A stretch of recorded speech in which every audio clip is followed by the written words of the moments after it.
All right, everybody, welcome. This is the very first edition of Sit Down Marks. All right, everybody, welcome. This is the very first edition of Sit Down. All right, there we go. Fixing my sound there. Sorry about that. All right, so what we got going on here, guys, is we're going to talk about a lot of wrestling. We're going to talk about current wrestling. We're going to talk about some old wrestling, just a whole lot of wrestling. You know, we're just a couple of marks here, just looking to have a little fun. Hopefully, you guys will enjoy this here as we go along our very first edition here of Sit Down Marks. So we'll explain everything to you here as we go. But first of all, I want to introduce myself. I am your heel Hurst, the Dirty Bird. I got my co-host, baby-faced Mister. He's that way. Baby-faced Mister Booker Ziggy, and downstairs, the third man in the ring from the land of the rattlesnake. Everybody, welcome Mister Primo. Say hello, guys. What's up, everybody? What's up? All right, so brought all these guys here. First of all, I want to thank Coastland Apparel for sponsoring us today. I got the threads on here. Rocking the hat, so looking good. Make sure you use that promo code BirdTV for 15% off. So I don't know about you guys, but I'm getting a little thirsty here. So what do you say we have a little bit of the rowdy energy here to get started? Man, that cherry limeade is good. What flavor you got there, Ziggy? I got the strawberry lemonade. I got the peach mango coming in. Ooh, that sounds good, man. I got some chiseled ice on the way, too, so we're going to be stocked up here real good. So appreciate Rowdy for supporting the show and what we got going on here on Dirty Bird 33 TV. Once again, I'm the Dirty Bird. If you guys are just joining in, we're going to talk about some wrestling here today. First up, we're going to just talk about what we're going to do here. Just kind of explain the show to you. You know, we're a couple guys that just love wrestling. We're going to talk about wrestling. You know, try to stay off the the negative side of it. Just try to stay more positive. We got a lot of plans and ideas and fun things that we want to do here. So hopefully you guys will have fun, enjoy it, and support it. And we're just looking forward to each week. We're going to try to shoot it on Wednesdays every week. So hopefully. Wednesdays are a good day for everybody, so usually around about this time. So, but we're gonna jump right into things here. We're gonna jump into some current wrestling. So our resident World Wrestling Entertainment guy, Primo, is going to get us started off here with what's going on here lately in NXT. So, Primo, take us through NXT, man. What's going on? Appreciate that, Dirty. All right, so last week, not today, but last Wednesday, we started off, we had William Regal in the ring. He announced next TakeOver is going to be a 2-night event. It's going to be NXT TakeOver Stand and Deliver. Part of that moving to Peacock right there on that second day. Yep. Then he had a second announcement there. They announced the new Women's Tag Team NXT Champions with Dakota Kai and Raquel Gonzalez. Later on, Ember Moon and Shotzi Blackheart came out and said, they challenged him for that title. So they ended up having their match later on. Push comes to shove. Now we have a new women's tag team champion in Ember Moon and Shotzi Blackheart. Yeah, let's stop right there for a second. Let's talk about that. For me, Dakota, she's been in WWE and NXT for quite a while. Me and Ziggy watched last year's Survivor Series. She played a big, huge role on Saturday night with the heel turn there. And so I kind of thought, man, I was a little shocked that the title change happened so fast. I kind of thought they would let those guys roll with it for a little while. Yeah. Being the inaugural champs and then just to relinquish it within the first, 30 minutes of having it. Yeah. Right over to Ember and Shotzi. Yeah, I kind of thought it was quick, but I mean, Ember and Shotzi, they're up and comers. Shotzi, she's kind of got a different look, man. She's I watched her kind of come up through Evolve. I seen her wrestle, quite a good bit live. So, glad to see her getting up there and grabbing a title. And then with Ember coming back, they're kind of like in a weird way, man, almost like a really solid tag team.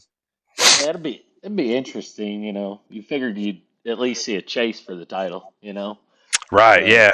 Yeah. But man, sometimes they flip it that quick. So right. I mean, they had a hungry roster of women's wrestlers, so they're gonna have a lineup. Yeah, and they just signed more too. So I mean, Triple H is he is just picking the scene apart right now. So look for see those girls on TV. All right, moving on. What's next? So then we had, you might have known him before as Eli Drake, but now he's LA Knight. Announced that he's going to be in the ring. LA Knight. Good point. Yeah. He announced he's going to be in the ring tonight. Actually. Yeah. And in the middle of all that, Bronson Reed attacks him right in the middle of that interview. Tells him good luck. Yeah. So that looks like that could be brewing. Yeah, that'd be a good feud to start there with those two. I think Eli, LA. It's gonna take me a minute because that's so close, right? Yeah. Man, that dude. I mean, he looks the part. I think. He was in NWA for a while. I know he held tag team championship with James Storm. He might have had another championship in there, but man, he looks the part. Dude can talk. With some of the best of them. So I'm totally looking forward to that, man. He's going to be good. Yeah. And on back to back, right after that, we got another guy announcing his comeback to this week, Jordan Devlin. His rightful claim to the Cruiserweight Championship. He came back. He said he's going to show Santos Escobar who the real champ is. Yeah, that'll be a good Cruiserweight battle there. I think Jordan, didn't he have the belt before and he got hurt, I think, and then that's when they kind of had the tournament and Escobar. The travel restrictions too. Yeah. Yep. COVID. Yep. Kind of. That's still. So that's finally lifted for him, so he can do his thing and get back. And now they're gonna come to blows with that. Another highlight, at least for me, and I'll tell you why. Was the tag team match between Grizzled Young Veterans and Legado del Fantasma. Soon to be. I love that guy. I love hearing him talk. In the middle of that match, you get some astronauts coming out, right? You're thinking, oh, Breezango. So or Space Monkey. Yeah. It could have been Space Monkey. It turns out it's MSK. Which that I marked out for that. I didn't tell you guys this, but Wes Lee and myself served together. So I know him. Right. Yeah. So I was pretty excited to see that. Well, to add to that too, man, me and Ziggy, our main promotion up here in Chicago that we go to is AAW and MSK. Those guys have been all around this area. We've seen them wrestle a ton, man. So, I was super pumped that they got in and then, won the Dusty Classic right off the bat, man. So, so that's really cool. All right. So answer me this real quick. What does MSK mean? What does it stand for? I can't. I honestly pick it up. don't know either. I haven't Googled it because I'm trying to find out the real way. You went from Rascals to MSK. So yeah, I know, right? Yeah, so I mean, they're basically the Rascals without Trey. So right, yeah, I don't know. So anyway, we'll figure that out and come back. Maybe somebody in the chat will tell us if they know. Of course, at the end of that, they did have actually Breezango come out, and then Breezango and MSK were standing in the ring at the end there. So it looks like tag team division's heating up in NXT. For sure. I like it. And then to close out the night, we had our championship match with Finn Balor and Adam Cole. And, Adam Cole has been fighting with his Undisputed members. He went ahead and turned on Kyle O'Reilly, and he was talking about that earlier in the night. Right in the middle of the match, outside of the ring, he sees Kyle O'Reilly come up. That led to the distraction. Finn Balor was able to hit his move, get him in. 1, 2, 3. Match is ended. Kyle O'Reilly and Adam Cole continue to lay a beating on each other to close the show out. But right before the show ends, we heard, "What took you so long?" Right. And you got Balor turning around to see Karrion Kross towering over him. Yep. That's Yep. going to be a good feud. I'm glad Karrion's back. I loved it, before he got hurt last time, when he won the title right before that, man. He is a great heel.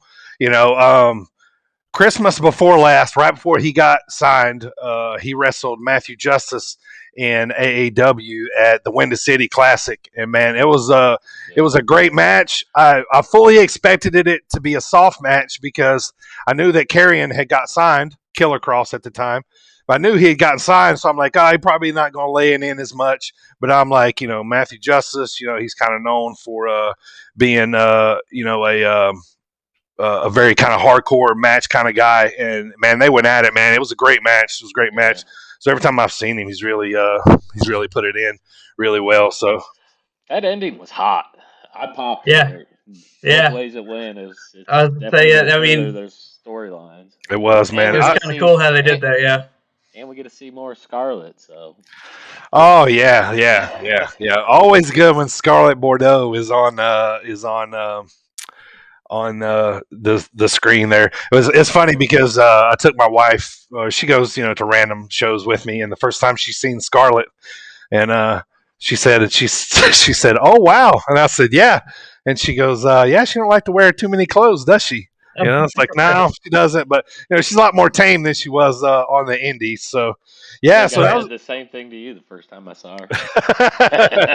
Probably did, man. Yeah, probably did. That was some good stuff, man. But yeah, I thought that was a good episode of NXT. What about you guys?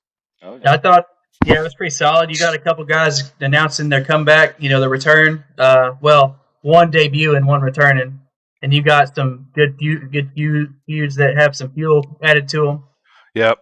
So it was a solid NXT, especially heading towards those takeovers they got coming up. Yeah, some good storytelling there going forward for sure. So moving on, we had a SmackDown on Friday night. We opened up. We had Edge in the ring talking about on this day. I mean, that entrance is probably one of my favorite theme songs. How hard did we pop last year, Ziggy, when Edge came out for the Rumble? Woo! Right back here, we went nuts, man. It was great. I had a buddy text me, and he said, "Are you watching the Rumble?" And I was like, at the time, I was at work or something. I couldn't watch it like live. And then, so I ended up watching it afterwards. I avoided spoilers. When I saw it, it blew my mind. That was cool. Out. Yeah. That was. Sure I flipped that chair behind you. Top of the night for sure. And I lost the Rumble. So Edge is back, man. He's really prominent in a lot of different shows right now. They're there for a while. They were kind of using him across all the brands while he kind of decided who he was going to take on at Mania. So honestly, like, I'm all for Edge coming back. It's time to cut the hair, though. I think it's time to shave it. Yeah, I think it's time. Think so? I think it looks good. Yeah. Well, I mean, the hair is synonymous with Edge, and it's kind of his thing. So he probably would look a little different. So, I mean, he's not balding like Shawn Michaels. Yeah. I mean, it's he's still growing. So, but yeah. So, all right. So Edge comes out on SmackDown. Yeah. So he's basically kind of what you just mentioned. He's talking about, DB, Daniel Bryan, and Roman Reigns, how their match came about. How he didn't really appreciate how Daniel Bryan kind of inserted himself into this because he believes, he already has that matchup with Roman Reigns at WrestleMania on lock. And basically, at the end of that conversation with Daniel Bryan, he told him that you're pretty good and I like you, but you're not as good as me. Talking about Edge. Yeah.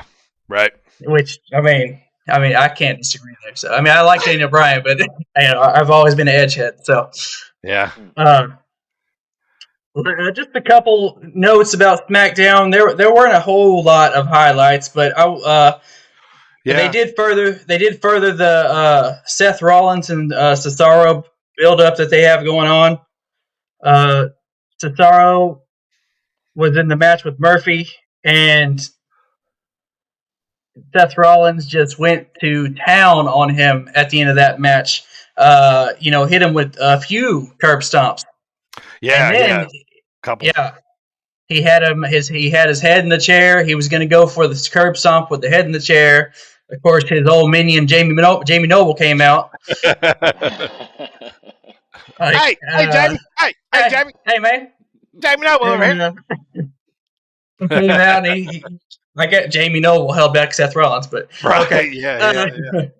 But yeah, they got a big story brewing there, and it's interesting what they're going to come up with later on, as far as that goes. Yep. With Seth, when he brought back Burn It Down, I thought he was going to kind of let go of the Messiah thing, but he seems he's still got it going a little bit. Now he's kind of meshing it all together. Yeah, kind of evolving his character a little bit with a little bit of everything. So yeah. He's been a pretty good heel, though. I kind of thought so too. With him when he came back, I'm assuming he's back. He was gone with the baby. Him with the baby. Yep. Yeah. And then so I kind of thought so too, especially with Burn It Down coming back. I thought the same thing. I'm like, oh well, maybe he's just going back to heel Seth, not Messiah. Yeah, I was gonna say he's coming back after a baby. Everybody's like, oh, he had a baby. He's a dad now. He came back with his other music that everybody pops for. Yep. And so it's like, okay, where's he going with this? And then he comes back. He's still wearing the same stupid jacket and stupid glove. And I mean, I like Seth Rollins, but yeah, I just the Messiah thing is interesting. Hey, I mean, it's a good heel. It's a good heel gimmick for sure. Sure. Yeah. I kind of thought this was a little bit of a tread and water episode. It kind of seemed like they were putting their whole eggs in the basket of Roman and and DB. So I'm interested to see how Ziggy's going to book Fastlane here with DB and Roman. Don't give us any clues. Don't let us in. So we'll see how we're gonna book that one. So we did have a return though on SmackDown that we can't forget about, which was Big E coming back, and he came out and he said exactly. He wanted to face Apollo right away because of the attack Apollo had on him, which rightfully so. Instead, Sami Zayn comes out running his mouth. I'll run that back real quick. Baron Corbin comes out talking about accepting that challenge, and then before he could say anything, Sami Zayn comes out and accepts it, gets his butt beat, and then Apollo Crews ends up coming out and doing 2 angle slams on Big E. Big E, yeah. That's moving forward. They're going to end up facing off. That'll be I like that feud as long as it's a feud that builds up Big E. You know what I mean? Keeps Intercontinental. I think if they're going to start with the build now, I'm from the old school where the Intercontinental Champion was kind of being groomed. So every time somebody's Intercontinental Champion, I think, okay, is this guy, being groomed to be the next world champion? With Sami Zayn when he won, I didn't think that way. I'm like, nah, this is probably just a heel champ here. Not saying he's not a good Intercontinental champ. He is. I just didn't see him moving forward, on up the line, but with Big E, I do. I think within probably a year or more, I think that'll be a good feud with him and Roman if they get there. Let's say mix up rosters or something there. So. But I like that Big E so far, though. I like that push. Oh, yeah. Yep. I agree with that. Absolutely. Then we'd had the closeout of SmackDown. It's their, they had the contract signing with DB and Roman Reigns. I do. So I like the head of the table thing. I like Roman Reigns being a douche. So, way better right. heel. He's a way better heel. Yeah. Yeah. I mean, when he was getting Of booed course for he being is. when he was a baby face getting booed, Yeah. might as well get booed and be a heel. I mean, anyhow, he ends up selling. He says he's not going to sign it, and then Daniel Bryan goes on his thing. Gets on the mic, basically calls him coward, all Yeah. that, and gets Roman mad enough to where he signs it. They start flipping tables and stuff. As any contract signing goes, Yeah, the table's there to be flipped. It's not there to sign nothing. Yeah. Right. Which what I thought was funny about that was Jay Uso flipped the table. Yeah. Come on, Oos. Come on, Oos. Then Jay says, "Well, I think we should have a special enforcer." And then to close out the show, we got Edge coming out saying, "You know what? I'm going to make my return to SmackDown in-ring competition this coming Friday to face off with Jey Uso to determine who's that special enforcer." So that's exciting to see. He's going to be on SmackDown in action for the first time in a long time. Sure. Yeah.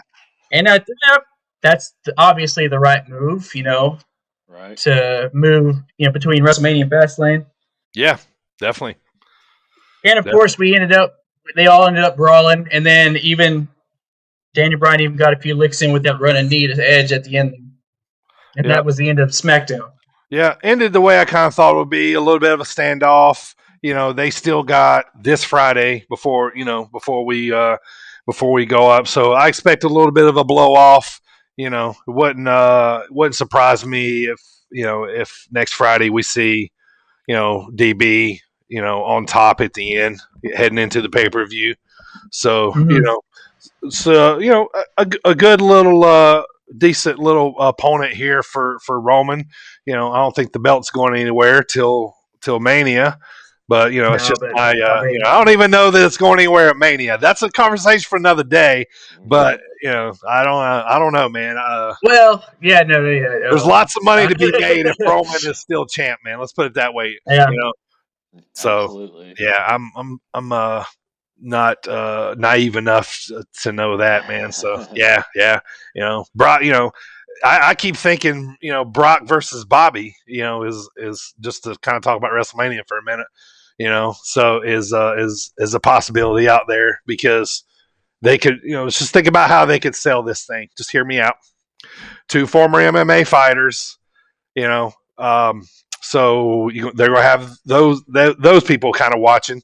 Maybe you guys can, has Brock and Bobby wrestled before? I feel like they've always kind of been apart from each other. Nothing really jumps out at me. I don't even know if they've even touched. Not that I can remember. Now I think they kept them separate on purpose, actually, back then. Yeah. So and Bobby, Bobby's, the Hurt Business, they're kind of running things a little bit right now as far as titles go. So, I don't know. Brock would be a big one under the belt for Bobby. So it's just kind of, what I'm thinking there. So anyway, cheers to Rowdy, you guys. Cheers. Cheers to the Hurt Business. Man, how much do you like the cane on MVP? Does that not fit him to a T? I was thinking about that. Man, I love it. On Monday, I was like, he needs to come up with. I mean, the cane itself is a gimmick, but he should come up with something to where like that cane does something to where he can interfere with a match. Like it's known for like his cane does like I don't even know, but he hits somebody with it or whatever. But kind of like the shillelagh from Emily. Just crack over somebody. You know what I mean? Like almost kind of like a what was the trombone's name in the New Day? What was Lord, whatever. Yeah, it's kind of like that. They could use it if they needed to. Like so some yeah, old school, Mr. Fuji and Dr. Style right there. yeah. All right, Primo, let's get started on Raw here, man. What happened on Monday? All right, so we opened up. We got Drew McIntyre announcing he's challenging Bobby Lashley at WrestleMania. First, he's got to go through Sheamus this coming Sunday, but we'll get to that later. Okay. Of course, Hurt Business comes out, man himself MVP, and the almighty Bobby Lashley comes out. They're talking. Yeah, they all of them in the ring. They come to blows. They talk about their match with Sheamus later. Bobby Lashley has later on in the night. Moving on. Okay. Braun Strowman and Shane's feud escalated this week. Shane O'Mac. So Braun comes to the ring after last week of him calling him stupid and several times and all that and get one over on him. Braun basically calls Shane out and he challenges him to a match. He says, we're going to settle this here tonight. He's tired of him picking on him, bullying him. Which is crazy to think about, but okay. And so Shane accepts the challenge, which I was surprised about. So I was like, what are they going to do with this? Because Shane doesn't wrestle unless it's WrestleMania. And so we move on to that. They end up having the match. Shane ends up, he does the chicken heel thing, and as soon as Braun gets to the ring, Shane dips out of the ring, chases him around till he gets him to that signature leg drop off of the corner post onto the announcer table. Mm. Then he proceeds to pour 2 buckets, which looks like Nickelodeon slime all over him. Right, probably was. It probably was. So, that's what I was thinking. Yeah. Did he say that? Where do you buy gimmick slime? Where do you buy gimmick slime? Gimmick slime or us? So he just he humiliated him further. So obviously that's going to build up to an actual match where he's probably going to have to sit Shane in a cage or something. But probably will lead to WrestleMania most likely. Some crazy for Shane to do. So just jump off of something. I think that's where that's going. So getting back to the Hurt Business, y'all were talking earlier about them running all the titles. Well, my boys, the New Day came out, did their business. The new tag team champs, Xavier Woods and Kofi Kingston, took them off of Shelton and Cedric Alexander. So that's no more. What are they like? The 50th time? 11 times. 11? Yeah, okay. I was actually. What's the record anyway for tags? Is it Dudley Boys? I think it's Dudley's. Yeah. But I think they count all of theirs across all promotions. Yeah. Okay. But I was talking here at home saying there's no way they're going to get the belts tonight because they've had them so many times and they're not, it's just a Raw, they're not going to drop the belts right now. But anyway, they did. Yeah. I mean, I still pop for them. I like the New Day, Later on, we had, this is one part of Raw that I have cringed at every time I've seen it, is Bad Bunny holding that 24/7 championship.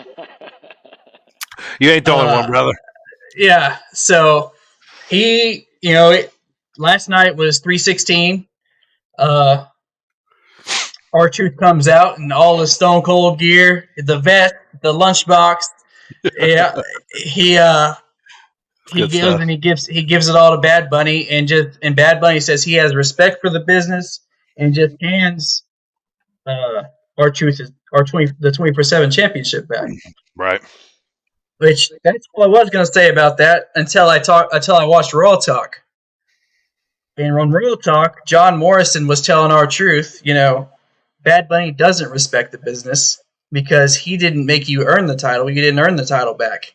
You know what I'm saying? So, we'll see where that goes. Throw a little twist in there. Yeah. Yeah, I understand the Bad Bunny. They like to do that every so often with the mainstream, kind of like Who's Hot.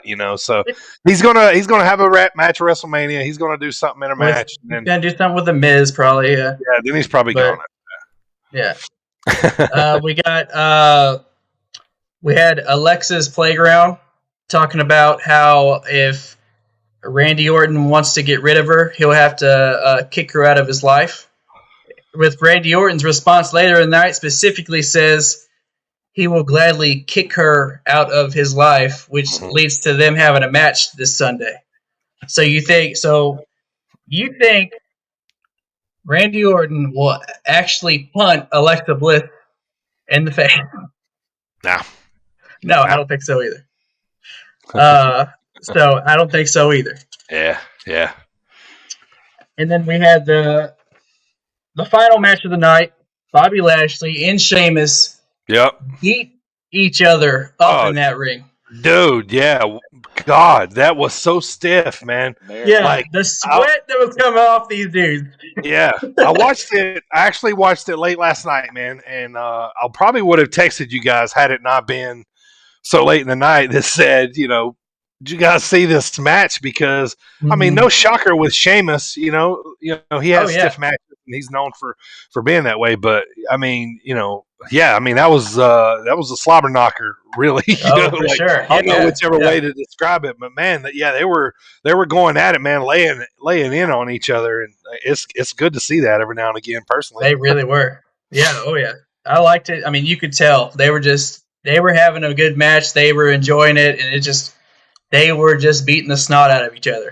Yeah. And I mean, you don't usually see these dudes. Like, you remember Bobby Lashley used to wear the sweatband, the headband? Yeah. It's like a white one or a black one. Should have worn it on Monday. So much sweat dripping, Yeah. When it gets to that point too, it starts being a little harder to hang on. Yeah. Exactly. So, yeah. After that, the way that ended, Bobby Lashley put the Hurt Lock on Sheamus because Drew was ringside, so he was sending a message to Drew by putting that Hurt Lock on Sheamus, and then Drew was able to close out the show, landing that Claymore. Yeah. I love the Claymore, man. I agree. He's really perfected that thing, man. He really knows how to kind of sell that, man. It's a really good finisher, man.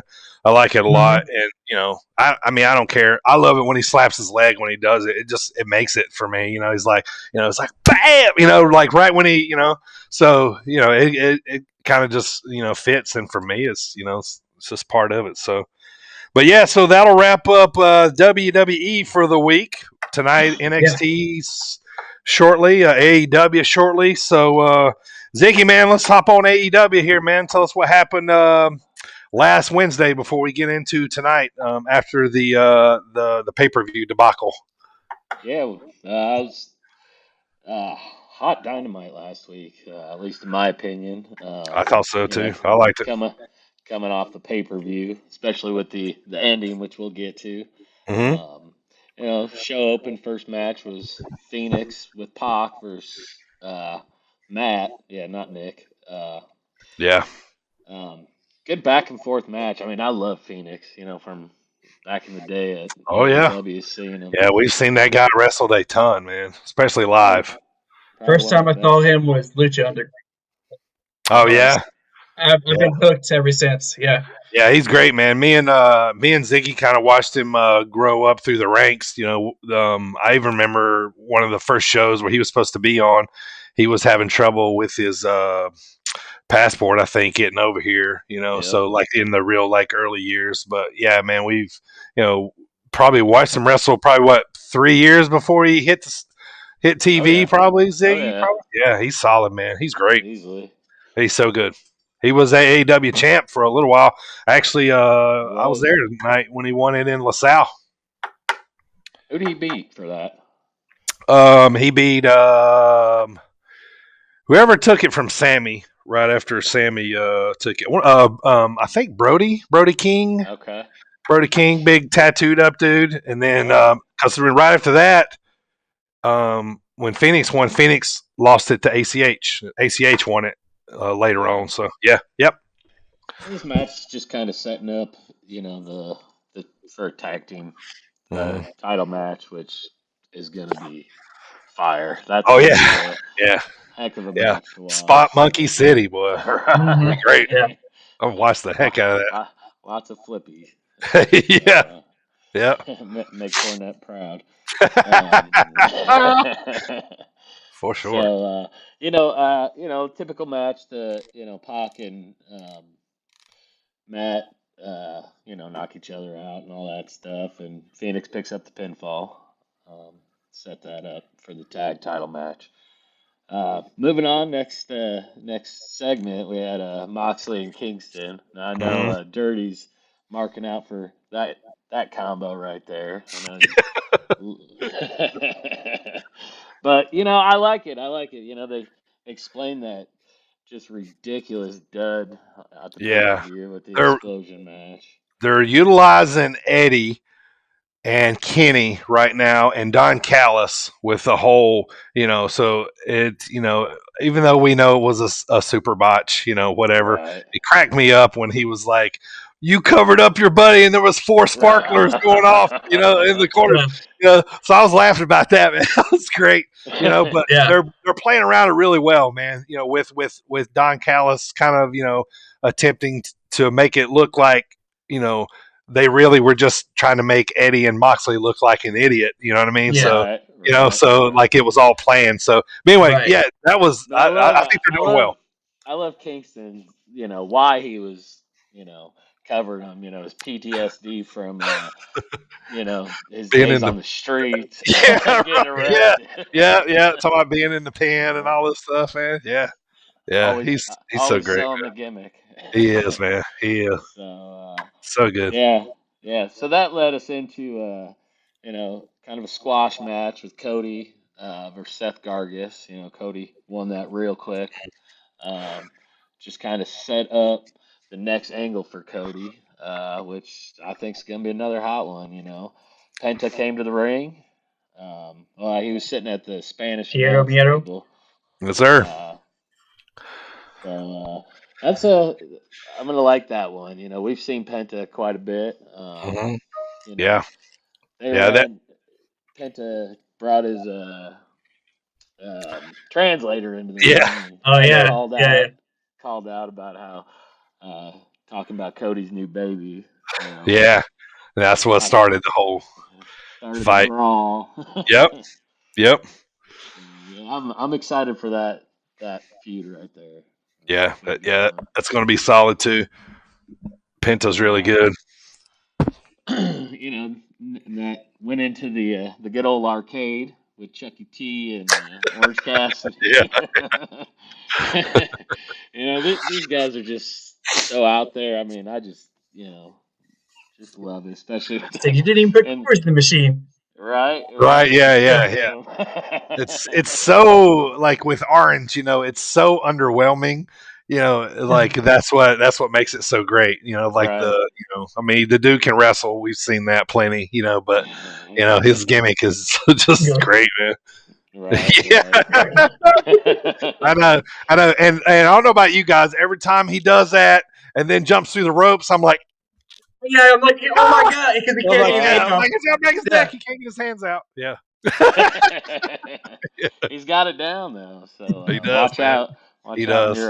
Watch out, Miro and Kip. So. Yep. Then we went into Sting coming out. The icon. I'm a big Sting mark here. You'll find that out once we. Yeah, man. Another segment. Love some Sting, man. God, that dude had it all, man. Look. Moves, talk. Right. And then kind of, pairing him with Darby, I think is a really cool move there. I really like Darby. Yeah, it's a parody, kind of, he's almost kind of like a mini Sting. Darby, another one of those guys, we saw wrestle for a little while, before he got signed by AEW, kind of like one of the first guys I kind of remember getting signed, him and Janela,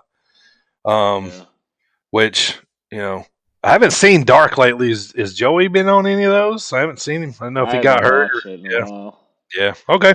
But, I'm just a big fan of Darby. Was that BLP we saw him at? Yeah, it was Black Label Pro. Yep. Out in shout out to Crown Point, Indiana. I love that town, man. Yeah. My wife does too. It's a good little town. Good little place to go hang out for the day and watch some wrestling. Right. So, in that segment, Lance Archer came out and interrupted Sting. Sting just kind of walked off on it. I kind of like that feud. Yeah, he had the snake with him too. Bye, Stinger. Bye, whatever Stinger. he said. Yeah, bye, Stinger. Whatever he said right there. Right.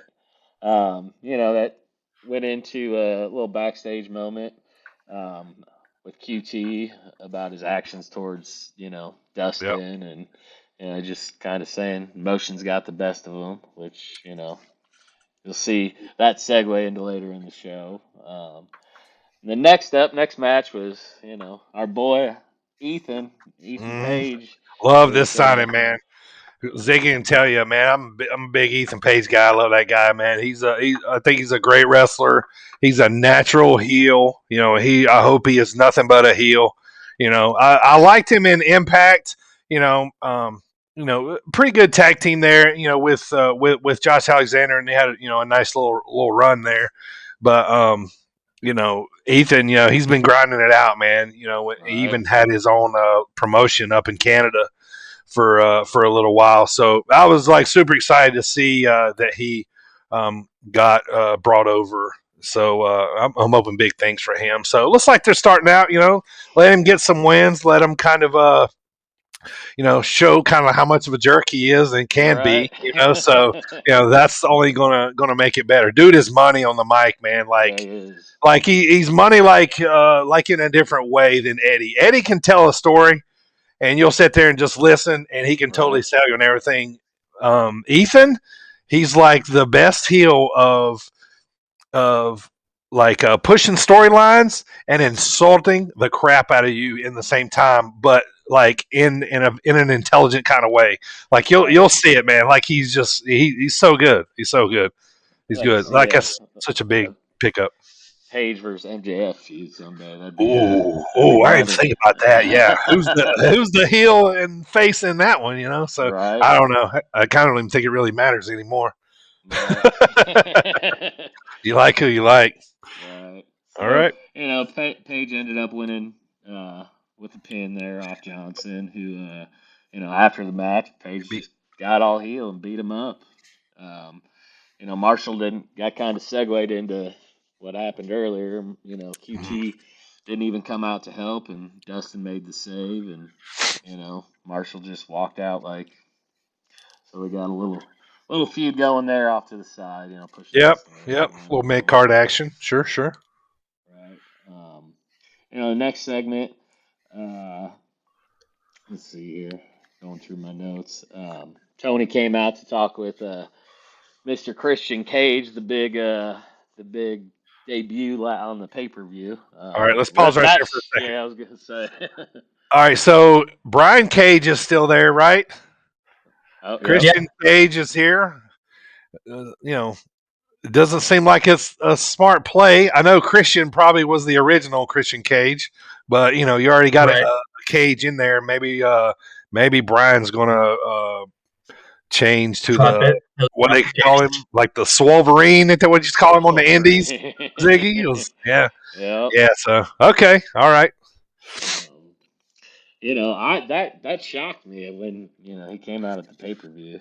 I don't think it was quite as big as Big Show was making it out to be, but regardless, here I was hearing everywhere, dirt sheets and everything. Everybody was expecting the way they were building it up. They're expecting something huge. People were throwing out ridiculous names out there. CM Punk. It's always CM Punk, man. It's always CM Punk. Yeah. It's like okay, well, those we're not going to see that, but and then it's Christian. I popped for Christian, but not everybody did because they were probably underwhelmed. But that's because of the way it was built.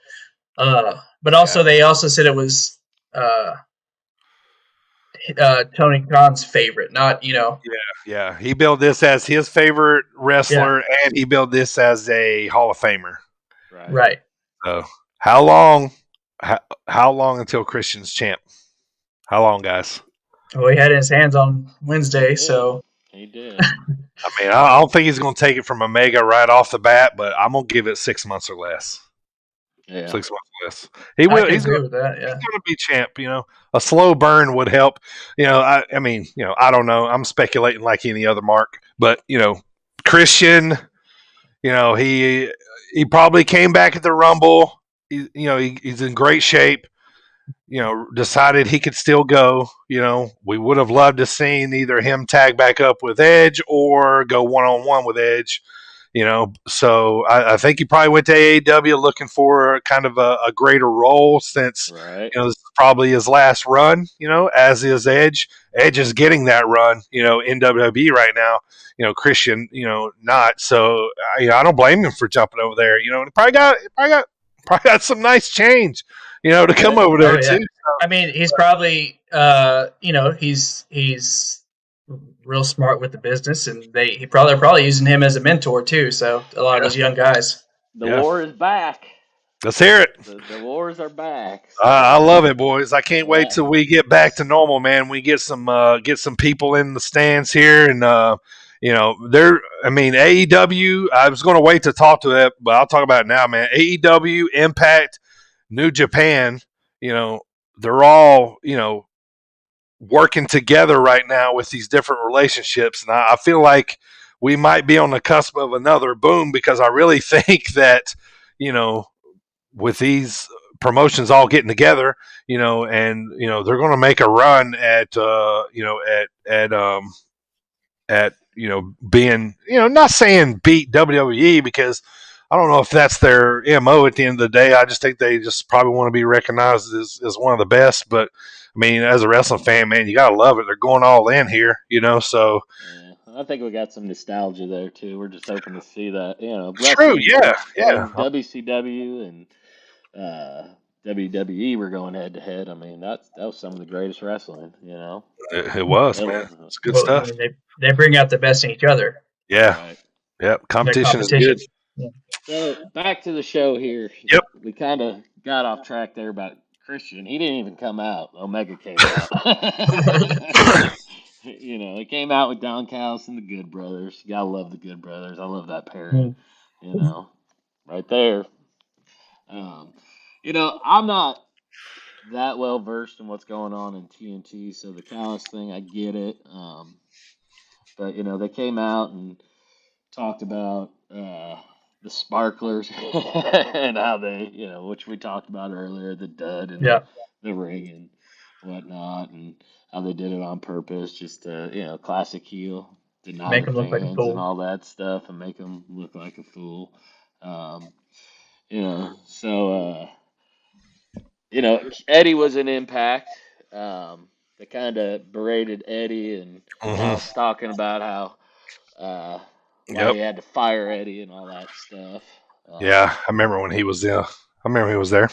He was with James Storm, and there was one other guy. They come in with some suits. They had these white masks on, kind of like you always see those guys breakdancing in them and stuff. The white mask. I can't remember. Shaq had them on a couple years ago to like the All-Star game or something.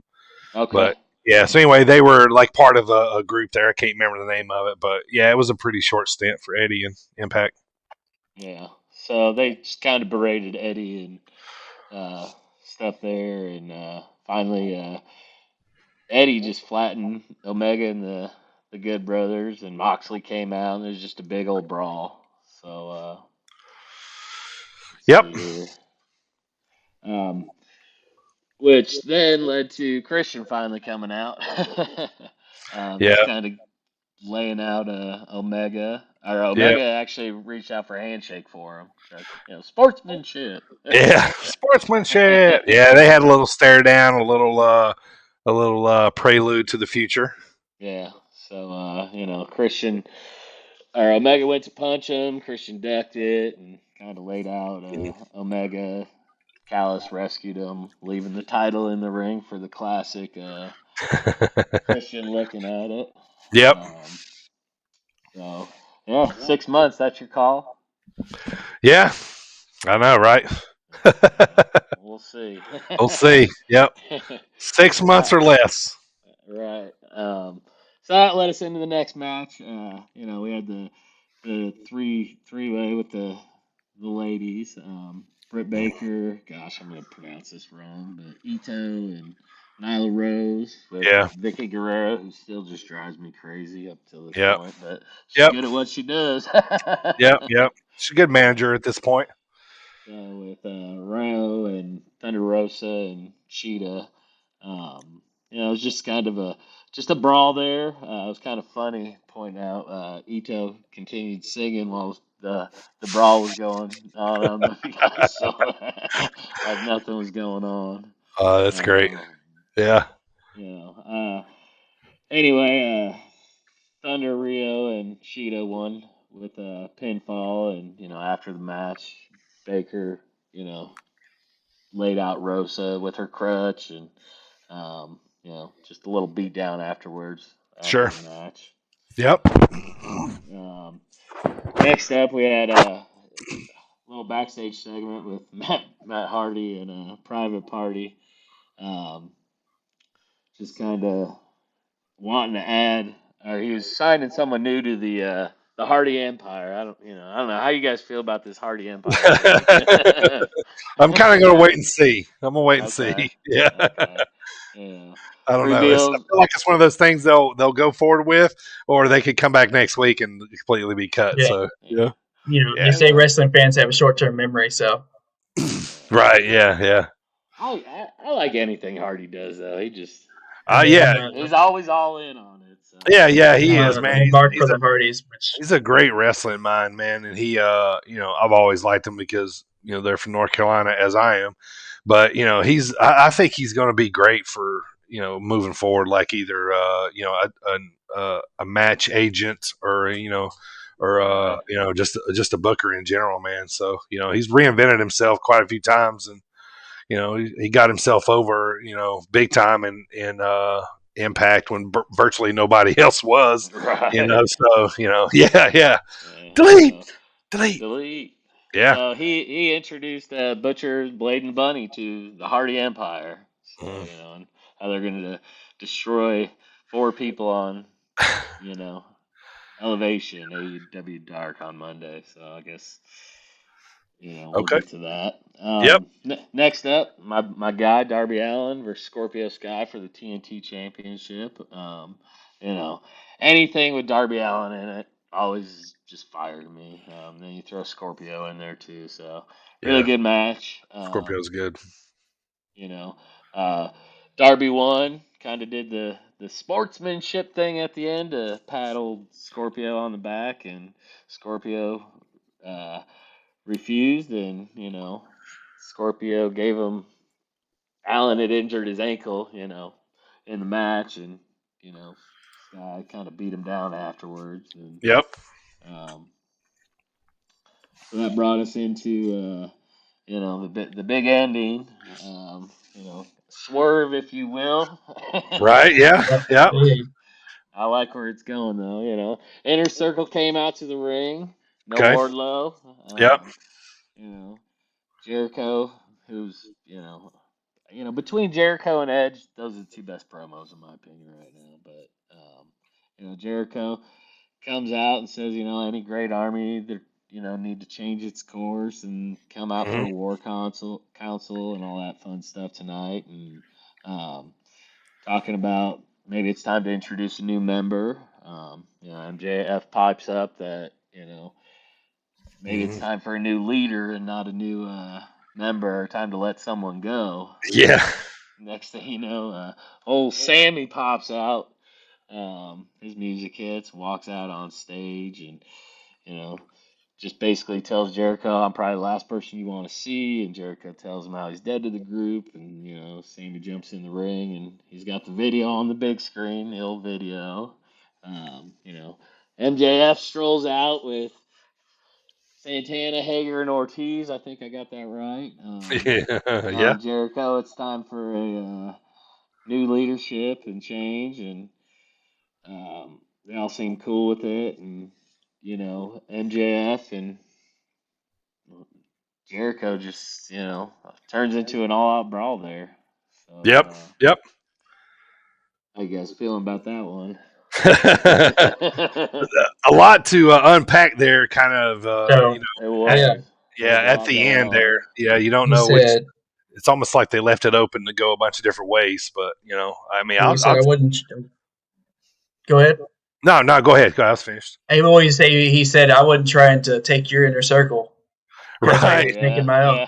Yeah, making my own. Yeah. Some good little dime pieces dropped in there. So yeah, we'll see how that gets moving. So there's all your show close. So yeah, that's all your recaps there for all the all the current wrestling. So yeah, there's kind of a lot going on right now, and it can go a lot of different ways. So we'll see how tonight and everything else shakes out here soon. So next segment here, let's hop into Primo's wrestling brain. And what I'm going to do here each week, just to put in a nutshell for you. Like I said, what I'm going to do here next week, put it in a nutshell for you. We don't know a lot about Primo's wrestling background, and so that's kind of like a little dynamic of why we have him here on the show, so we can quiz him and he can quiz us. But each week I'm gonna have a little segment where I come in and I'm gonna drop a question on Primo here, and just talk about his early wrestling fandom. So Primo, if you're ready, I'm about to fire away on you, brother. I got one hard question for you. All right, man. Your question of the week is, make sure. It's a hard one. Yeah, it must be. It must be. All right, Primo. Name your first live wrestling memory. Where were you? Who did you see? What promotion?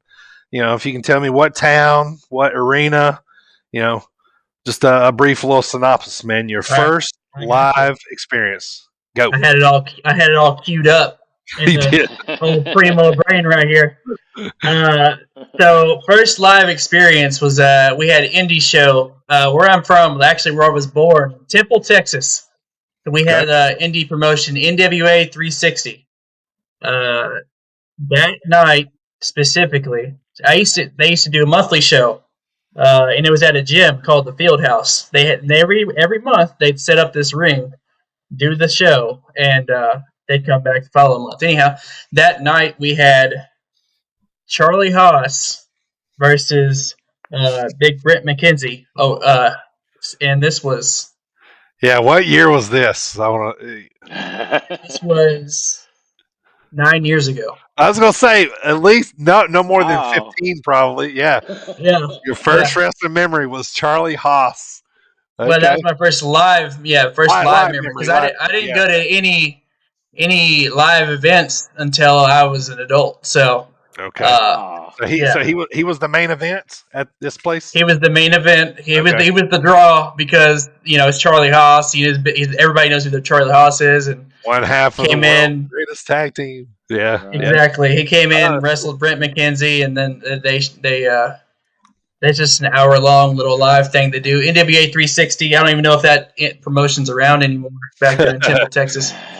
That was my first live ever event, and that was, like I said, I didn't go to any live events until I was an adult.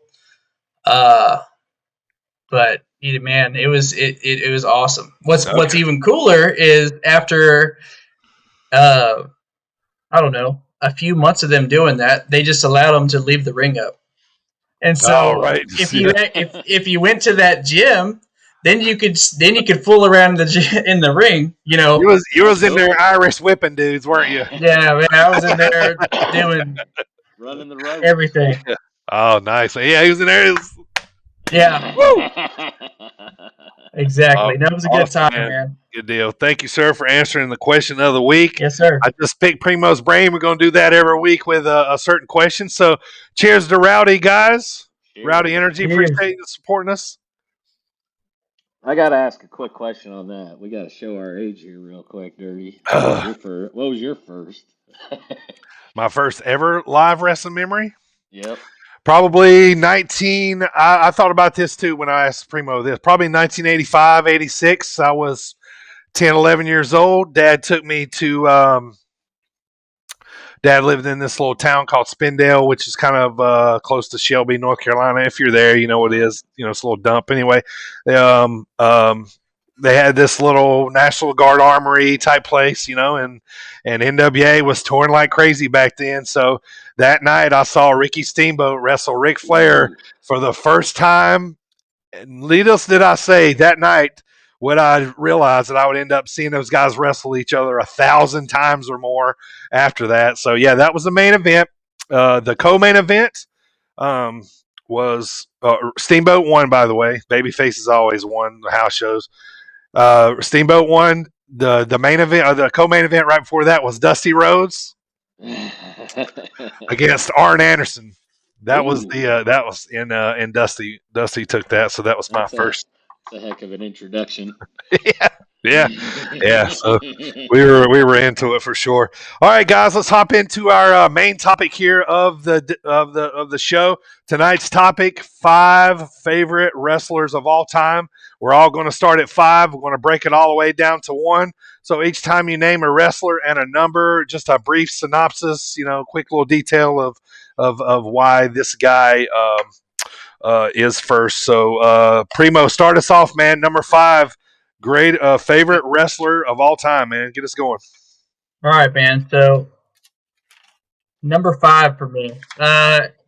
What's funny after looking at my list is a lot of these guys have similarities. So it's funny. Anyway, I followed this guy. He's on TV now, but I followed him since his early days in TNA all the way. You know, he helped build TNA. That man is AJ Styles. He's just great. He's they call him phenomenal for a reason. He really is awesome. Yeah. Dude is legit as it gets, man. He's legit as it gets. If his promo was stronger, like he's still up probably going to be one of the best. But sometimes he just sounds like, you know, a Georgia boy on the mic. So yeah, definitely does. Definitely does. Yeah. All right, Ziggy, number 5. Who you got? Number 5 for me is the rowdy one. Piper, it's hard when you put this list together. You know, it is. It's going everywhere, but you gotta give it to Rowdy. He's the heel that kicked off. Kind of where WWE is, where it is today. You know, started that feud with Mr. T, and WrestleMania 1, and I got to give it to Rowdy at number 5. Plus, I just I've always been a Rowdy mark. Man. WrestleMania 3, and he had that face turn, was one of my favorite face turns. You know me, I'm the baby face. So yeah. Man, he was great, man. One of the best ever on the mic. So yeah, definitely. All right, for me at number 5, guys, real quick, I'm gonna throw this guy in there as an honorable mention because this is the first guy I seen on TV as a wrestler that made me pop in my living room. Primo, if you don't know who this guy is, go Google him, go look him up on the network somehow. But anyway, my honorable mention was, let's call him number 6, the Boogie Woogie Man, Jimmy Valiant. You know, man, he would come out, he'd be shaking. He had the headband on, white flowing hair. You know, he was not in shape whatsoever. You know what I mean? So, he would come out there, he'd be shaking his hands off and just like going crazy, man. Just a big, huge baby face. I always popped, man. He had this music that was like, do, do, do, do, do, do. I was just going nuts anyway. So, anyway, I had to put him on there. That was the real first guy. But anyway, my real number 5 is Kevin Owens. I watched him, all through the indies. I watched him wrestle in front of like 20 people. I watched him wrestle in front of a couple hundred. You know what I mean? So just following this guy along. I love him. He's great. He can talk. He can wrestle. He doesn't have the bodybuilder, body. He's kind of a throwback to the past. So, a lot of different reasons why I like KO. But he's my number 5. So, all right, Primo, heading to you, man. Who's number 4? Before we get to that, I want to say that speaking of KO, if you ever talk to my older brother, he actually lives in Temple, Texas, where I saw that first live match. So he gets mistaken for Kevin Owens so much, like legitimately. He's been in different places. He's been at different jobs, and people literally come up and says, "Hey, man, Or even he had little kids he had a little kid in a store, in a line at Walmart or something, tell his dad, I think Owen's in front of us. Or he had people come, hey man, you look just like Kevin Owens, so he hears that all the time. So that's really funny. That's great. But anyway, my number 4, y'all know I'm from Texas. Uh-huh. My next 2 are going to be from Texas. Okay. We're going to start off with Mr. WrestleMania himself, the showstopper, HBK, Shawn Michaels. That's right. God, I mean, I mean, we'll say this. He probably should be in just about everybody's top 5. From anywhere from my age group, down to Primo's. Always in the conversation as one of the best of all time. He's on a lot of people's conversation as being on Mount Rushmore. So you cannot go wrong with that pick, man. Ever. Oh ever. yeah. You just like his heel turn. Let's be honest. I mean, I mean that's what I like him the most. Yeah, I'm a heel guy. All right, Ziggy, who you got number 4, man? All right, this one's probably an unpopular opinion, but never. John Cena's got to be my number 4. Hey, man, I love Cena. I'm a babyface. Sure. I love how he's just progressed. From where he started and just the way he's able to evolve his character. Not to mention all the stuff he does outside of the ring. Oh yeah, man. Yeah. But even more recently, just how he's been able to make fun of himself, and it's always when he's got that mic in his hand, it's just every match with him is always a big match feel for me. It is, yeah. I mean, don't call him Big Max John for nothing. That's why you bring him back. I think he's wrestling this year at WrestleMania. I think they're gonna weird to have one without him. So. Yeah. So anytime he's available. What was that, Primo? Yeah. No, I was saying that I really liked Cena mid-2000s Cena when he was getting those insane pops anytime he came out. I remember the 2005 Raw draft whenever he came out and the roof came off. I mean, one of my favorite feuds was the one he had with Edge over exchanging the title. That was great, But yeah, mid-2000s Cena there was really good. I mean, he's just I like the heels more, but I've always said that I think Cena is right up there with Hogan as the 2 biggest baby faces of all time. And if I had to pick, honestly, just live in the era that I lived in, had I lived, back when Hogan beat the Sheik, you know what I mean? I might have thought different, but I mean, he appeals to everybody. He's great outside the ring. He's the white meat baby face inside the ring. Girls like him, kids like him, old ladies like him. Most dudes like him. If you don't, you're a heel guy like me probably, but so I mean Cena, man, he's he's conversation for Mount Rushmore too. So all right, head number 4 for me. Ooh, yeah, the Macho Man, Randy Savage. Oh, there it is. Primo's got the shirt on, man. Yeah, number 4, man. I mean, all you got to say is Macho Man. Everybody in the world knows who Macho Man is, no matter how old you are, young you are. He was, the cream of the crop promo, Elizabeth, Sherry, Ultimate Maniacs. Like, he's synonymous just in wrestling history, man. And, he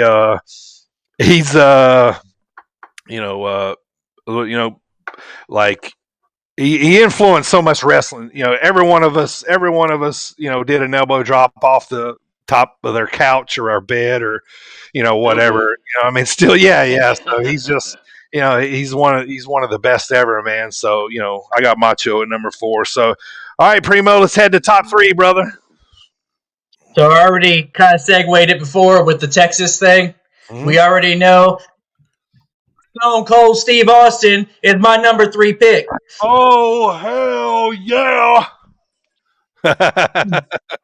Of course. I mean, how could I not love Stone Cold? That's the era when I was introduced into wrestling was the 90s. Yeah. So for me, it was just, being from Texas, we love everybody from Texas. If you're from Texas, we find out you're a celebrity or wrestler from Texas. For me, HBK, Undertaker, Stone Cold, all Matthew McConaughey.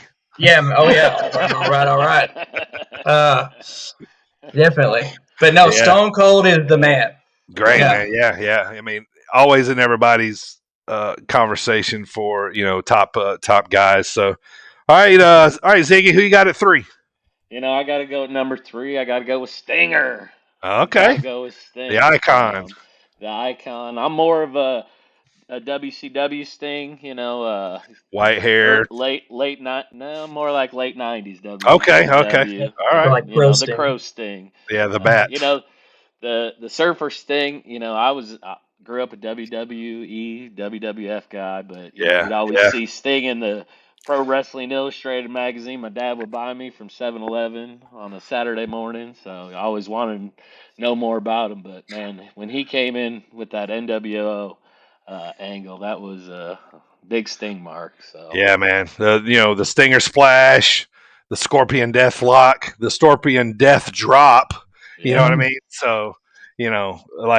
Just I mean, how many times you see him wrestle Steamboat and Flair? Clash of Champions. I feel like every time I watch that pay per view, it was Sting, winning a belt or something. So I mean, awesome pick at number 3. How did you feel about Wolfpack Sting, red and black? I was kind of WCW just the whole NWO and all that stuff. It kind of wore out its welcome at that point. Yeah, by that time it's kind of ran its course.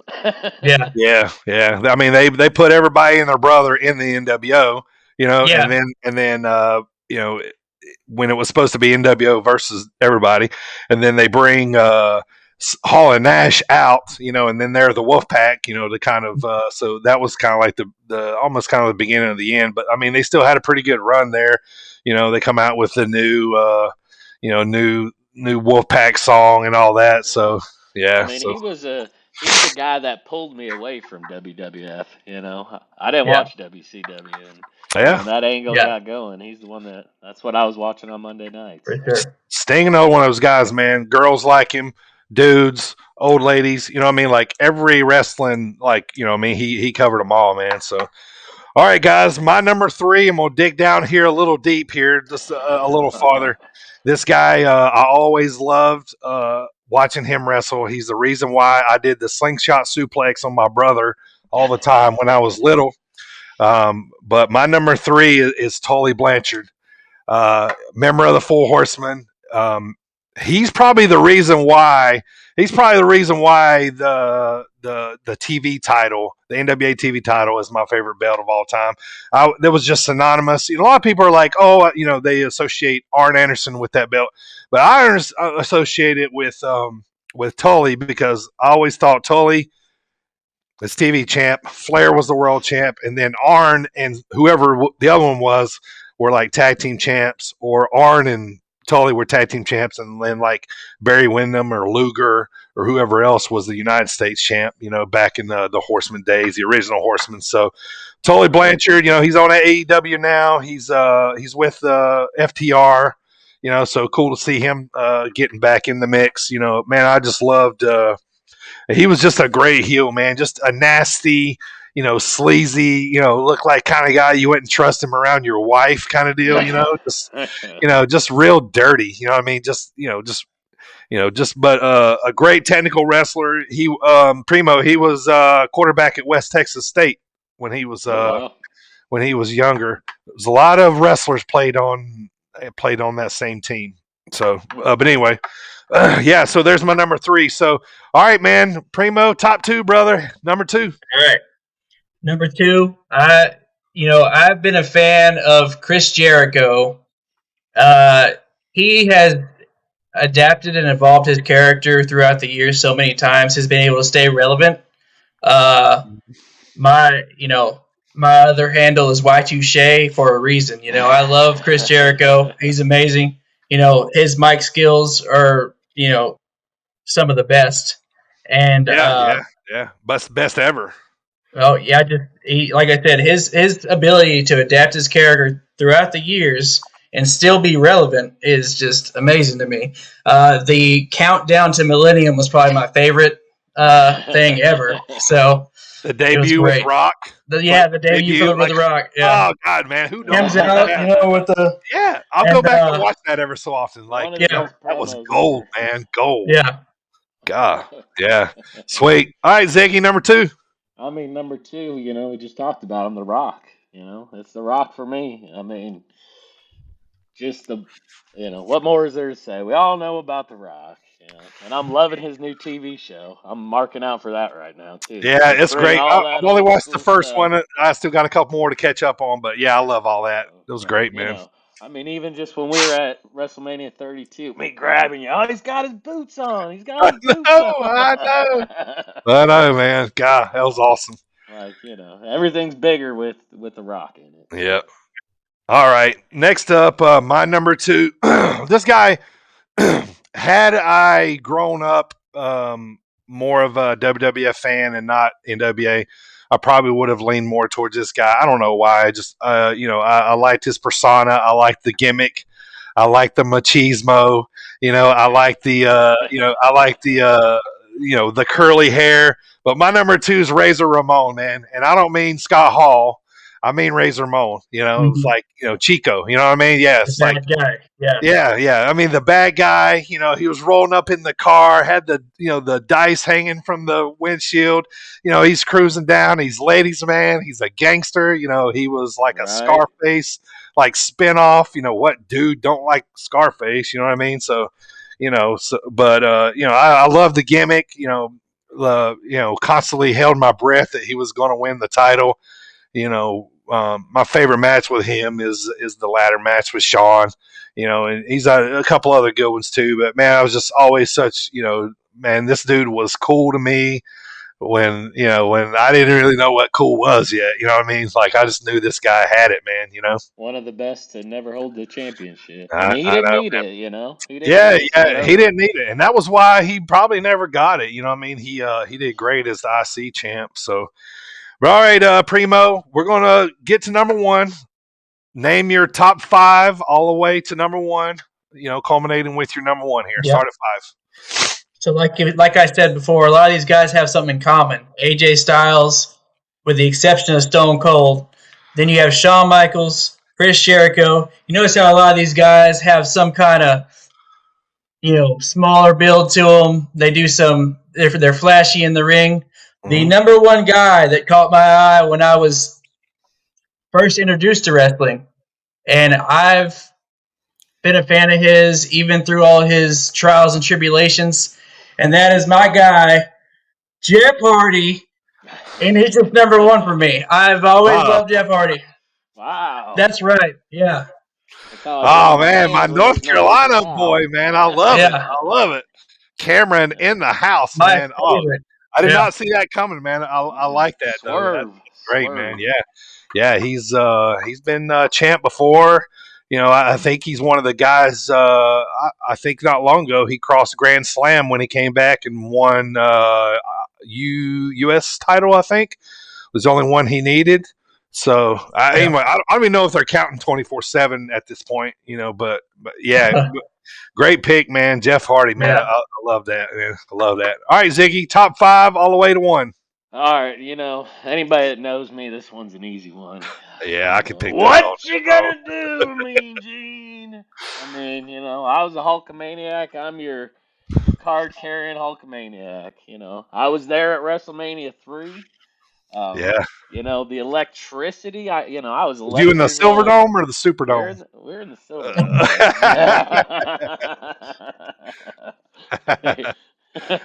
But I mean, it's Hogan down for me. And even through his NWO, everything he's done made me feel the way that character was supposed to make me feel. I hated him in, when he was Hollywood. I was a Hulkamaniac.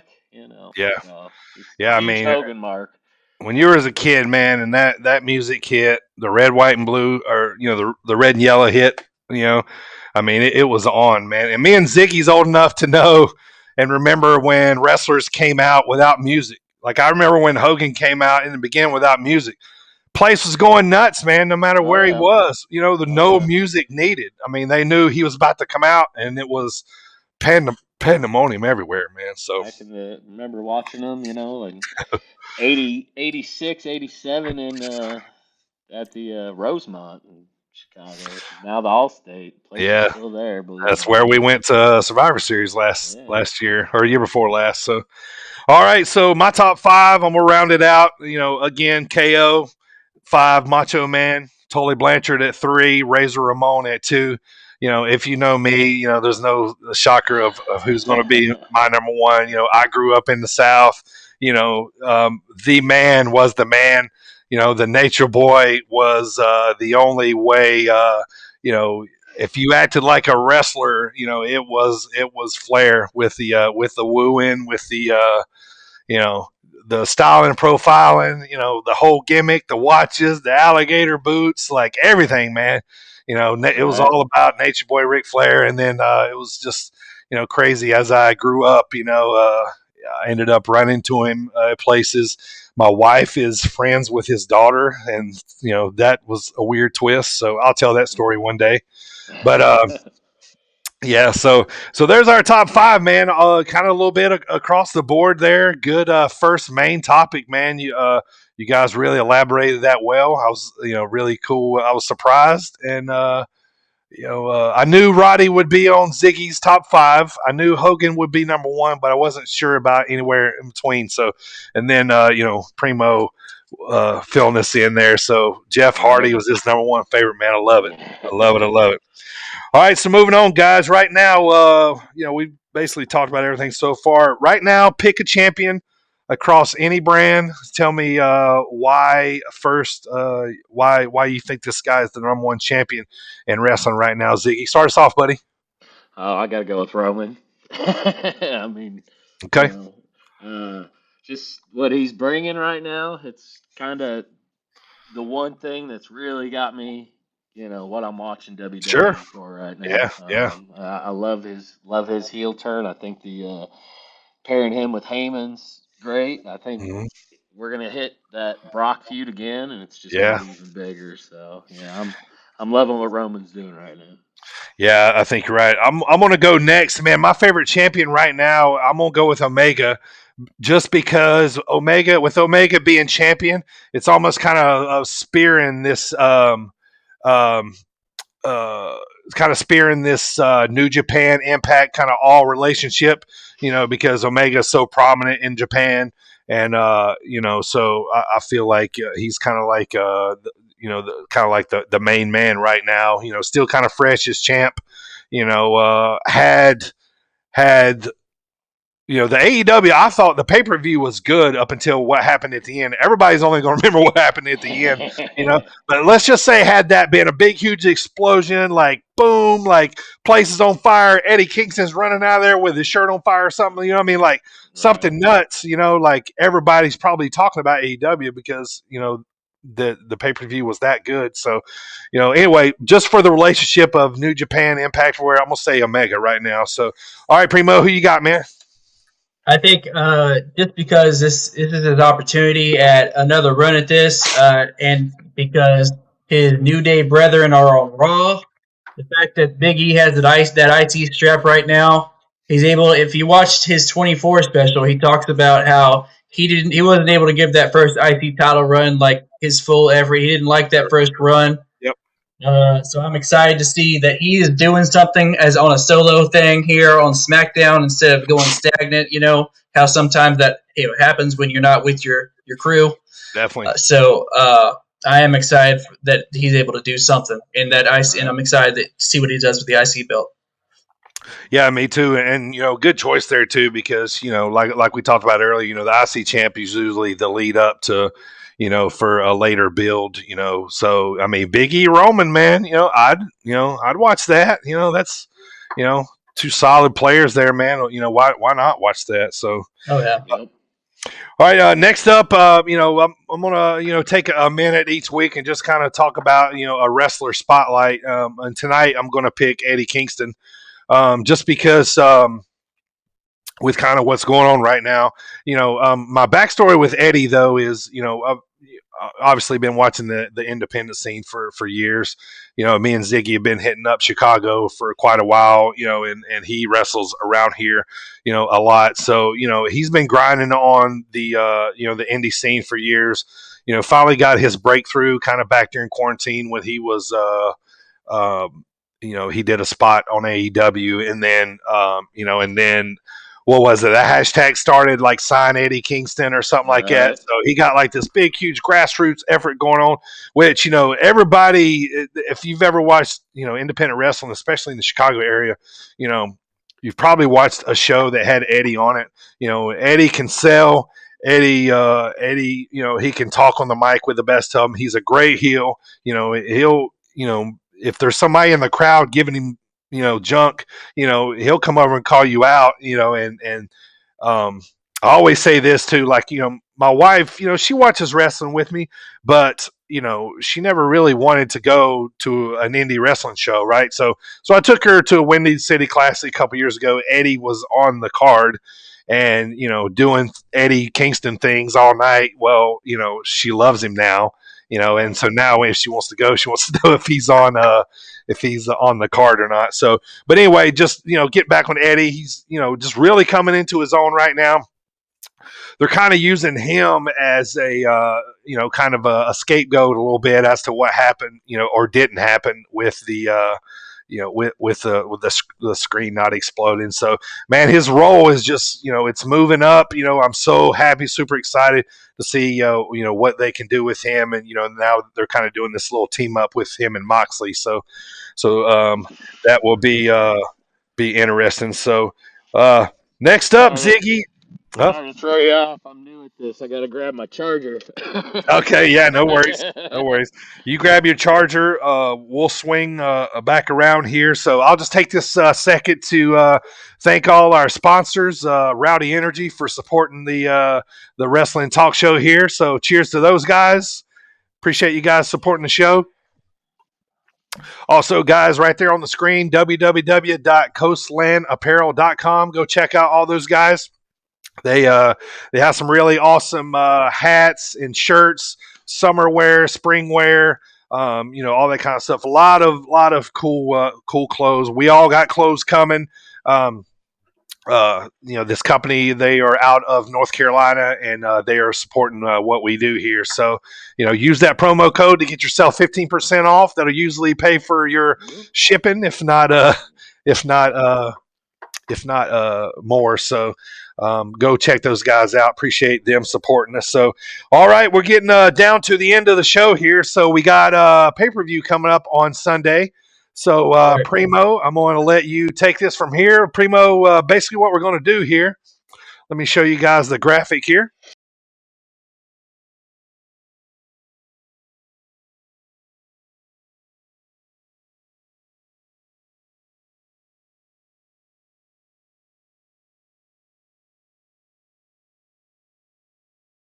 Let's start off with Braun Strowman versus Shane O'Mac.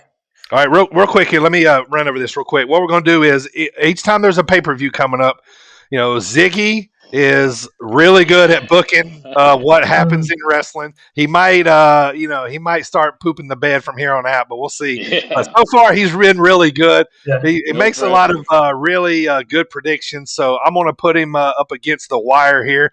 So Primo, when we got a pay-per-view coming up, Primo's just going to run down the matches. And Ziggy's going to book how those matches are going to finish. Primo's going to take those down. And then next week, we'll circle back around to that and see how right Ziggy was. So, all right. So we're going to start here with the first match that we have. So we'll just go with matches that we have so far. So, all right, Primo. Yeah, I got what I have here. Like I said, Fastlane on Sunday, Ziggy. We got first Braun Strowman versus Shane McMahon. What you got? I got Shayna winning this one. Shane O'Mac's going to win this one because this is going to go to WrestleMania. Just kind of what we talked about earlier. It's probably going to end up in a cage match, or Shane's going to be jumping off the pirate ship or doing something crazy. So. Yeah, I agree with that. I have the same assessment there. Shane's winning that to continue that feud. So sure. Right.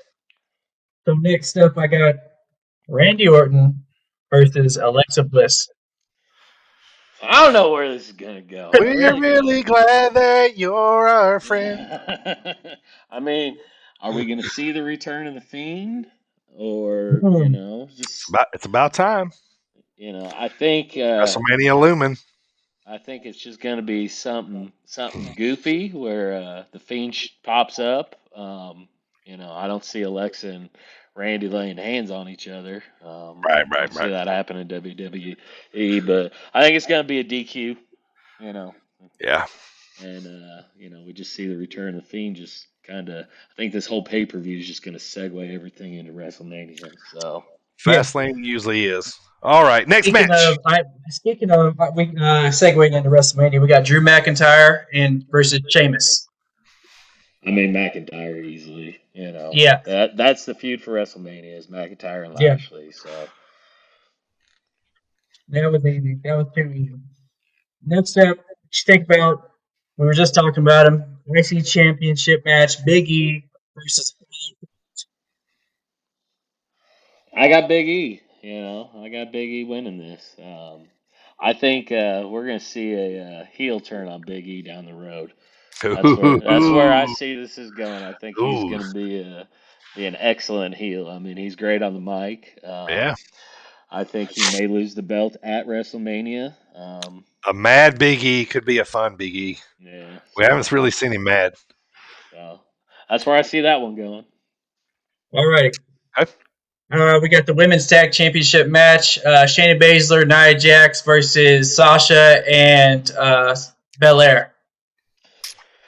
This one, I don't know. That women's tag team titles just don't really do much for me, and I don't see Sasha and Bianca winning the belts on this one. So no, I gotta go with the old champs retaining. Yeah, I think you're probably right. They got to build to Bianca and Sasha, and don't be surprised too, guys. I'm gonna say this: don't be surprised if that match, if it's not. I think they're really going to put everything in on Bianca, so don't be surprised. That won't be the main event, but it wouldn't surprise me if that's the match right before the main event. Well, hey, we got to think about this too. WrestleMania is 2 nights this year, so women's. I think we may see a Rhea Ripley little run in during that one. Yeah, it's coming soon. Yeah, so, yeah. I could see him. You calling that for Fastlane? Yeah, we'll see. I'm not ready to No. Oh yeah, so he's saying no. So he's saying no. He's saying no. Don't let him get on the fence. Make him pick. They were saying that the last time they were trying to build it on commentary that last time tag champs went into WrestleMania to face each other. Shawn Michaels, Cena. You know what I'm saying? So they were trying to build it like that for Sasha and Bianca, but I think that's just to kind of put wool over our eyes. You know what I mean? Oh yeah. Of course, the main event of the night: Roman versus DB for the championship. I see a squash. I think DB's gonna get squashed. I think he's the perfect guy for Roman to do that too. I mean, I go back to what was that Rumble 4 years ago when we all thought The Rock helped Roman win it and got booed out of the building. Right. I think they're gonna play off that again, but it's gonna be a squash. And everybody loves DB, but I think he's going to be. This match is going to be used to elevate Roman. Just get him some more heat. If he needs it, just heat. Yeah, but it's going to be a squash. That's what I mean. A squash would be the most heat. Like come in, like kind of catch him, maybe taking off his coat or shirt or something. Kind of pop in on him. Quick little boom, boom. Superman punch off spear. Maybe, game over in a minute. Don't forget about that special enforcer. Oh yeah. Right. Yeah. So that's the way for them to kind of throw a wrench in everything. So. So I mean, I'd say you think it could be a potential for a triple threat? Yeah. No, I think. You don't think they're gonna elevate Roman? Yeah, that's what I think so too. Yeah. Yeah. And maybe Edge is going to work his way in there, and maybe the beat down with Roman after, Roman just keeps Yeah. doing what the big dog does, and out comes Yeah. Edge. Fastlane is usually to elevate whatever champion is there. Whether they're going to win at Mania or come back or end up being the champ at the end. So Fastlane's usually set up to make everybody look better going into Mania. So that's the main event for Fastlane there. Anything? Any other matches, Primo? You got, or is that it? That's all we got now. All right, brother. All right, guys. Let's move on here. I want to talk to you about here real quick before we wrap up for the day. I was contacted by Paradigm Pro Wrestling in out of Louisville, Kentucky. They just did a series called the UWFI Contender Series. And what it is basically it's like a tap out or submission type tournament. So it's going to be, where it's they're bringing guys in, they're letting people sponsor matches, no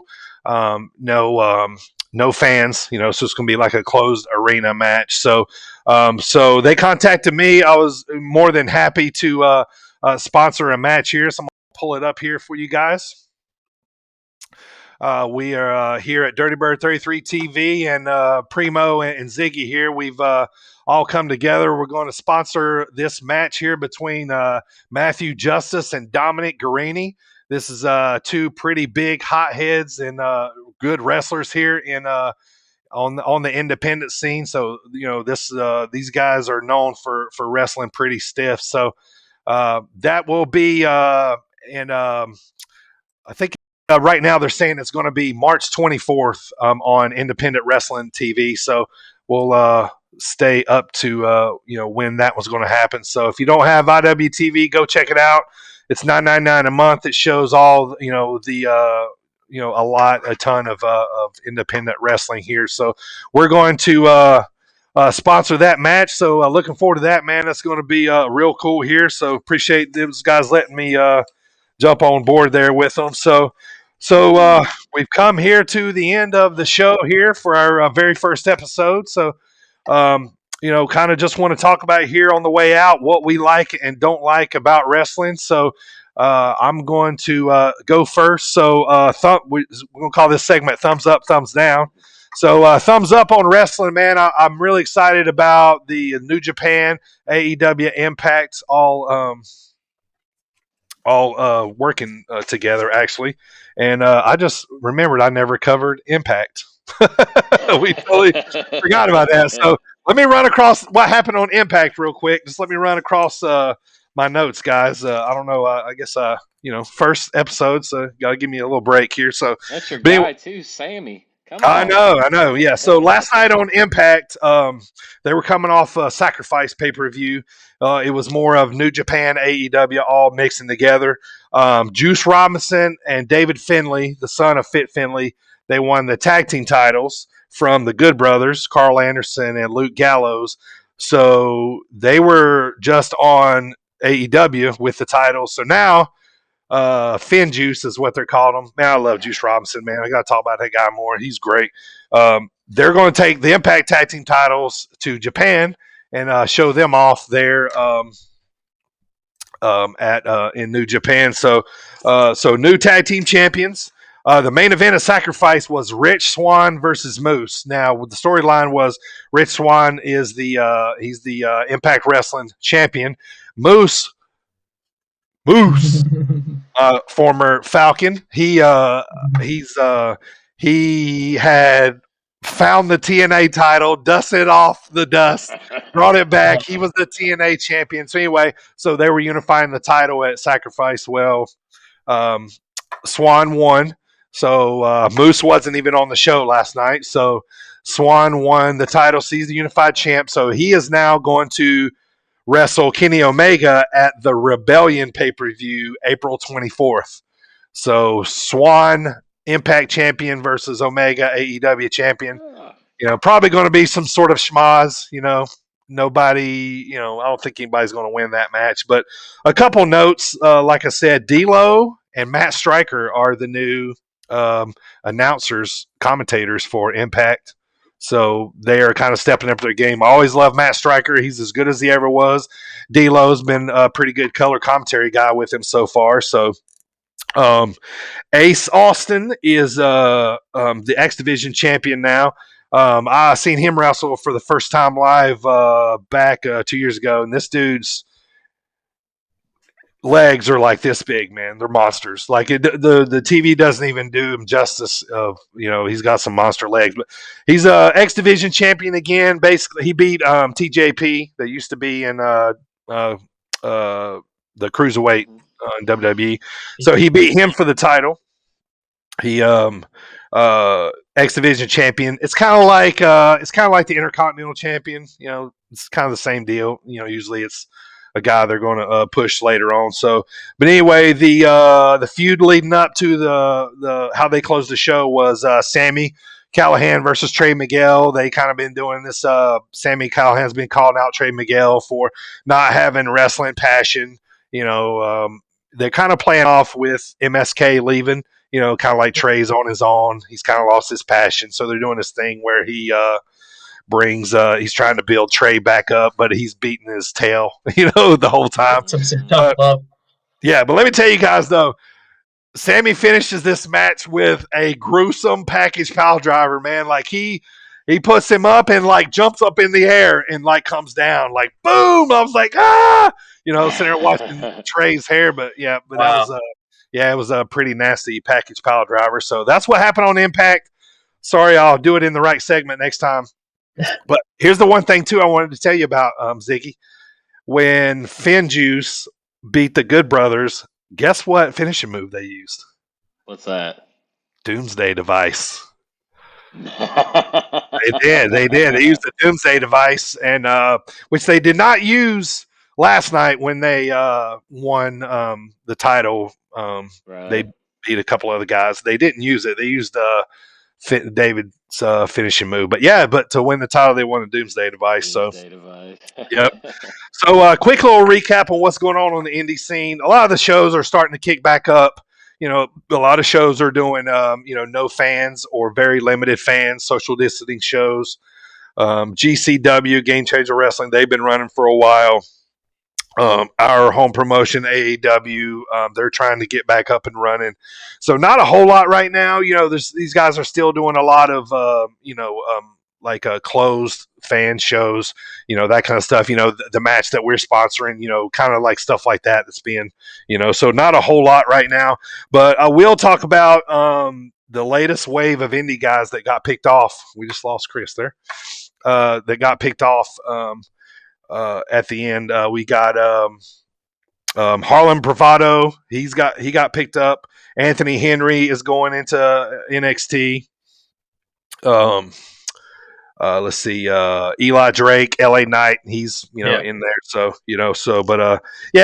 they're all getting cranked back up. So it looks like we lost Ziggy, so we won't worry about bringing him back in. We'll Primo, we'll let you talk about what you like and don't like about wrestling, man, and we will wrap it up here for today. So what I like currently today, two things. One, I do like the fact they put the belt on Lashley. It was due time to do it. I also like that they didn't have him go over McIntyre to get the belt. Yep.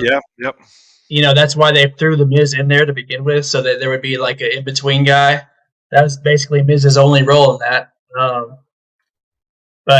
So now obviously they're going to build for WrestleMania. But the second thing I like that has to do with WrestleMania, tickets went on sale. They are going to have fans in attendance at WrestleMania, so that's exciting. Perfect. Going to see the live crowd, a live crowd at WrestleMania.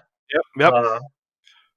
And what I don't like, I mentioned this earlier. I have not liked seeing Bad Bunny on my TV every time. I just don't like the sometimes the celebrities coming around is okay, but it's like, it gets played out. Yeah, I understand, coming from that route. So, but, so that that will close the show here on this very first episode. I hope everybody tuning in enjoyed themselves.